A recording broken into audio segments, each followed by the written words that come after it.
Hey y'all, it's Megan. Welcome back to the channel. Glad y'all are here today. So, by popular demand, I've had a lot of people ask for a pantry tour. So, that's what we're going to do today. And y'all may be wondering where in the world I'm at. So, we have a dirt basement below our house that Andy's grandpa dug when he built this house. So, we were blessed with our very own root cellar. No matter what time of year it is, it's cool down here in the summer and it's warm down here in the winter. So it stays about the same temperature all the time. This is where I like to keep most of my canned food. There's a couple of things I'll show you that I don't keep down here. But for those of you that may be new to the channel, we do raise about 80 to 90% of our own food. Everything you're going to see today, we raised here on the farm. Nothing come from a store. It all come from right here, even down to the lumber that these shelves are made out of. Andy sawed from logs here on our farm with his sawmill. So let's get this show on the road. The first thing that I'm going to show you is what I don't keep down here. These are my jellies that I made this year. And don't ask me why I used to keep these down here, but they do not keep very well down here. So I brought them just to show you because I do keep them up in my cabinet in the house. But that's my muscadine jelly, strawberry jelly, peach preserves, and blackberry jelly. So I've probably got, of each one of those, I've probably got 20 jars roughly a piece. Now we don't eat that much jelly. A lot of that will be Christmas presents. So I'd like to try to think ahead of time. Also, I want to apologize for the lighting down here. This is not what people would consider aesthetically pleasing. It's nothing fancy. We are in a dirt hole, and there's very little lighting down here, and it's very dark, which is ideal for keeping canned food, potatoes and things like that. So, I apologize for the lighting ahead of time. So, y'all have heard me say in previous videos that I have plenty of canned green beans. So, with this shelf, each row you see is about 6 jars deep of quarts. These are green beans, and down here are more green beans. And you can see there that that's why I did not can many this year. What I do is I kind of come down here and take an inventory before we start planting garden to see what I need a lot of and what I don't need a lot of. And canned green beans we are not lacking on. So, all these are different varieties. I like to write if it's something different than what we normally do, like these are Kentucky Blue Wonders. I always label my jars with the year and sometimes what they are. So that's all my green beans. And then we come on down here to my pickle section. This is my pickles. So we got a variety of dill pickles and sweet 14-day pickles here. And I do have a video for the 14-day pickles that I made last year because I didn't make any this year. I had plenty left. And actually, the older these things get, the better they get. Dill pickles, not so much, but the sweet pickles, yes. So, these are Jacob and Andy's favorite. And if you hadn't seen that video on how I make these super simple dill pickles, y'all be sure to check that out. But they like the little whole pickles for the most part. And these are what some people call 14-day pickles, or icicle pickles. Just depends on who you're talking to. So that's what those are. Now, we're going to come on down here while we're on this section here. This is my bean section, here and here. So it's kind of like my own grocery store, y'all. I come down here and I go shopping for what we're going to have for supper that night. So we do have October beans. You can see those siphoned some. If you saw that video, it happens sometimes with beans. Those won't hurt anything. I'll just have to add more water to them when I cook them. But October beans. Then I've got some pink-eyed purple hull peas there. Over here, I've got my canned corn. I didn't can any corn this year because I canned a lot last year. But these are two different varieties here. As you can tell by the way the corn looks. This is what they call candy corn, and this is peaches and cream corn. We really enjoyed the peaches and cream as far as canned corn. This texture got a little weird on the candy corn. And then this right here is corn that we're still eating on from 21. But looks fine, smells fine. I hear the seal break when I open it. We ain't scared to eat it. I shouldn't have canned them in quarts, but that has worked out good for like the holidays and stuff. I've been going through those quarts because we don't usually eat that much canned corn at a time. That's why you see it in pints. Next is canned potatoes. I like to can potatoes because once I'm out of my fresh potatoes, we still have these. So whenever you can potatoes, potatoes are starchy, so that's normal to see that in the jar. But those are my canned potatoes. These are my dry canned potatoes. Not a recommended method. Do it at your own risk. But they sure are pretty and they're good. More beans right there. These are some of my canned apples. You don't put a lot in a jar because they will come out the top. I know from experience, I did that. So that's why they're only half full. That'll be good for apple pies, apple cobblers, just baked apples. That's what I use those for. Now, y'all, my pantry may look a little different than some others you've seen on YouTube or your pantry at home. Everybody's different. I've learned through the years not to can stuff just to be canning it. Some of the stuff we eat and some of the stuff we don't. So I'm not going to waste my time canning stuff that we ain't going to eat. So that's what you see here. Some of the stuff we like better frozen or fresh, you know, that I'm not going to fool with canning. So next, what we have here is spaghetti sauce. Now this is not this year's. This is not as thick as I want it to be. This is actually last year's. I've got a couple of jars left from last year of my, whatever you want to call it, marinara sauce, spaghetti sauce. But that's kind of my little section of that there. So more beans down here. These right here are squash and zucchini pickles. They are absolutely delicious. I didn't make any this year. These are from last year because I didn't need any. I've got like 4 jars left. So I'll probably be making some more of them next year. But really good way to preserve your abundance of squash and zucchini is those pickles right there. If we come on over, these are canned ribs, canned pork ribs. We enjoy canned ribs because we like them falling off the bone, more or less than gnawing on a bone. When you can them, they, you know, don't take up room in my freezer. And plus, all I got to do, y'all, they're cooked. All I got to do is warm them up and put some barbecue sauce on them and we are ready to go. So we really enjoy canned ribs. I usually put up quite a few of them every year. There's more spaghetti sauce. This right here is a canned tenderloin. So, well, I say tenderloin, it's canned pork. We like to can the ends off the tenderloin when we're trimming them up from our pigs. And then any like leftover chunk meat that we get a hold of from the pigs, we'll can it like that. Makes the best tacos you ever eat. Well, I like to do them for tacos. I like to put it in soup.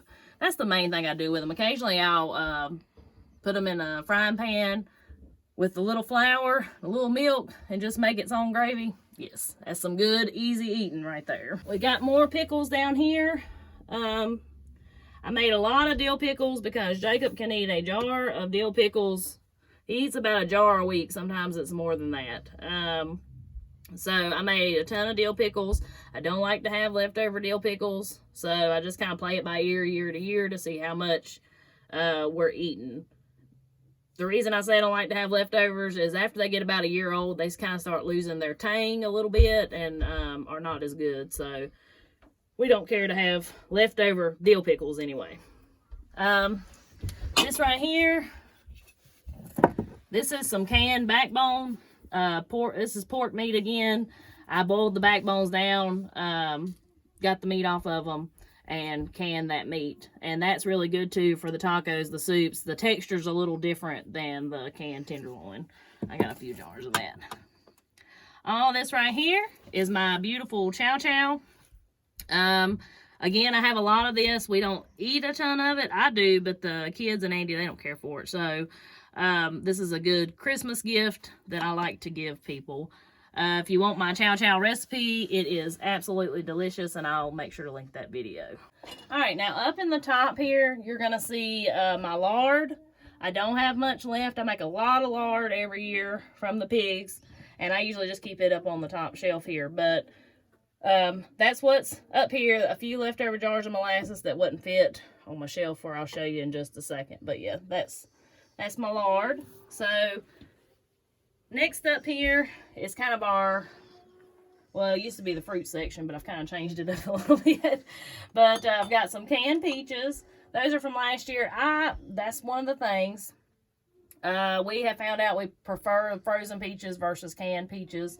So I did not can any this year. I froze all the peaches. Now that is one thing we didn't get off our farm this year because the frost got our peach tree. So the peaches that I froze actually came from a local orchard. Next we have tomato soup. That one's only about half full. That was my fault. But I love homemade tomato soup. If you've never had it, if you've never made your own, it is so good. And it's supposed to be this color because you cook it and cook it and cook it and cook it. It's got a lot of seasonings in it. Really good on a cold day. And also a good Christmas present. So next we have salsa. I made a ton of salsa this year for Christmas presents and because Jacob has got on this salsa eating kick. And so I made, I don't know, several pints. Let's see, 1, 2, 4, 5, 6, 7. So these are about 7 or 8 deep with the pints. So if that just tells you how much is there. But like I said, I also give that as a Christmas present too. We have more apples here. These are kind of questionable. I ain't decided what I'm gonna do with them. Those are a couple of them pushed through the top because I put too many in them. More pickles. These are the sliced pickles that I just kind of set over here to themselves so I know where they're at. There's some cowboy candy. I've got more of that up in my cabinet at the house. And then bread and butter pickles. Oh man, I love bread and butter pickles. So these are one of those things, the longer they sit, the better they get. So we hadn't broke into those yet. Not this year. And then this is my canned slaw. A viewer actually sent me this recipe, and I tried it. All you do is open this up, drain it, add your little spoonful of mayonnaise, some salt and pepper, and you've got slaw. And it is so, so, so good. So I'll be sure to link that video and that recipe too if you want to give that a try. Very good though. Especially since I'm the only one that eats slaw. It's perfect in these little jars like this.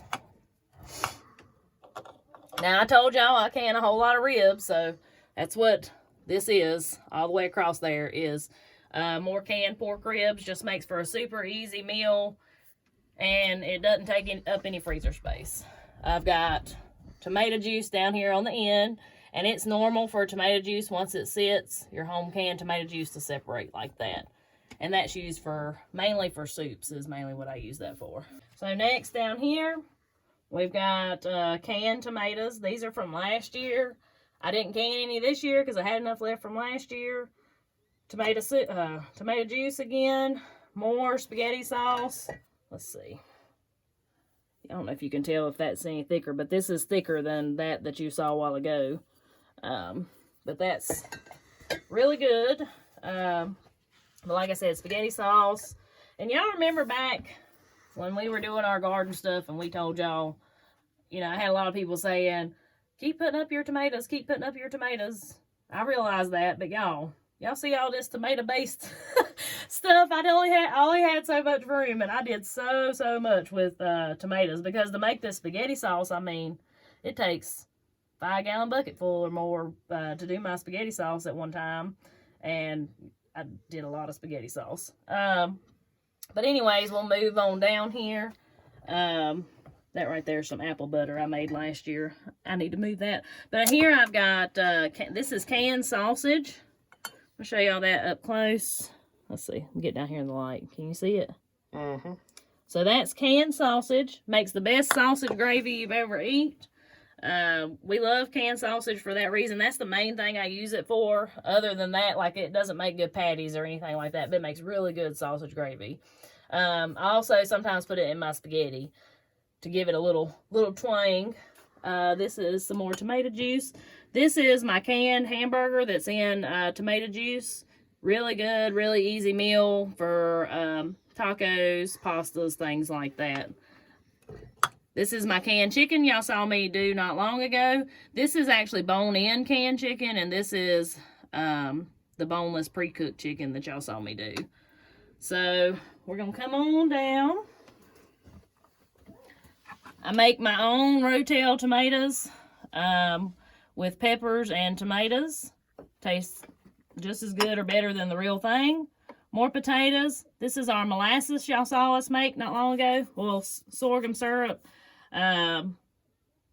You know, people don't call it molasses because it is sorghum syrup. It's not actually molasses, but that's what everybody around here calls it, and that's just what we call it too. But it's sorghum syrup. If you hadn't seen that series, be sure to check that out too. More apples. This right here is my chicken broth. It's a little greasy. That's just from canning it, and I wiped them down, but sometimes that grease sticks to the jar. But chicken broth, and then my little drawers here. I use these like my little drawer. There is sweet potatoes. See there? And I just kind of keep them in there like that. Well, hang on, go back in there. There we go. And then white ones down there. I just kind of keep them separated. So guys, I know that was kind of a short and sweet pantry tour. I hope it inspired you though. There's a lot of hard work went into all this stuff right here. And I'm pretty proud of it. And I had to, over the years, get to where we would actually eat our canned food. Not because we were scared of it, but because some of it was so much hard work and it was so pretty that I just didn't want to, like I just wanted to look at it every once in a while and not actually eat it. But, you know, I had to learn not to do that.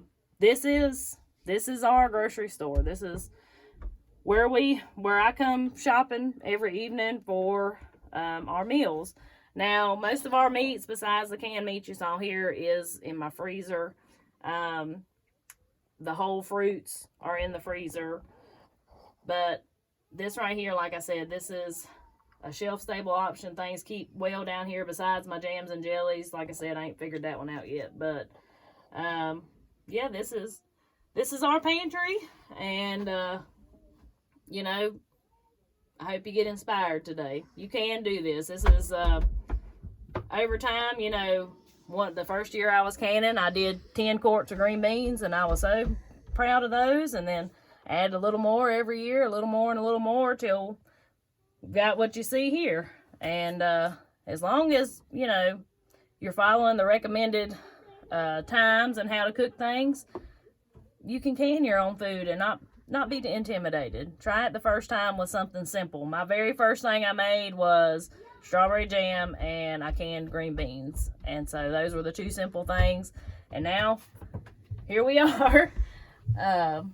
But anyways, guys, hope you enjoyed the video. We appreciate all the continued support. If you see anything here that you want the recipe to, or want me to make a video on, you know, how to do it, maybe next year. But y'all let me know in the comments what y'all want to see. And I may have a video that I can send to you that I've already, you know, made at some point with all this stuff. So anyways, guys, we appreciate you watching, and y'all have a good one.